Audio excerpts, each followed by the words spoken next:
تم نے اپنے غم کو اپنے اندر اتنا زیادہ دبایا ہوا ہے، تمہارے قریب بیٹھا شخص بھی نہیں جانتا کہ تم کس تکلیف اور درد سے گزر رہے ہو، مگر اللہ جانتا ہے۔ وہ جانتا ہے کہ تمہارا دل پتھر کی طرح بھاری ہو چکا ہے۔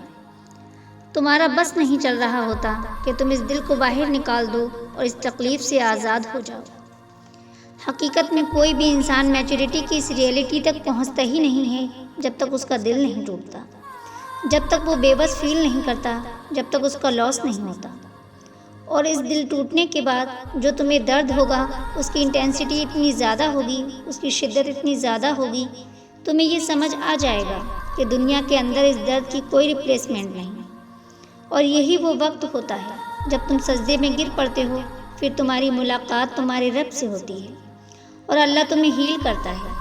اس لیے ہر وہ درد جو تمہیں اللہ کے قریب لے کر جائے، وہ ایک نعمت ہے۔ So as long as you are consistent in your prayers، تمہیں سمجھ آ جائے گا اللہ بندوں کو انٹرنل اسٹرینتھ کیسے دیتا ہے، اللہ بندوں کو ہیل کیسے کرتا ہے، اس کے غم سے کیسے نکالتا ہے۔ اور اللہ فرماتا ہے میری مدد طلب کرو نماز کے ساتھ اور صبر کے ساتھ۔ تو نماز اور یقین کے ساتھ کیا گیا صبر از دا فرسٹ اسٹیپ جو تمہیں فائٹ بیک کراتا ہے تمہارے پاسٹ کے ساتھ، اور تمہیں یہ سکھاتا ہے کہ پریزنٹ کی سچویشن کو کیسے ڈیل کرنا ہے۔ اینڈ انشاءاللہ اللہ will fade away all your pains and replace them with happiness۔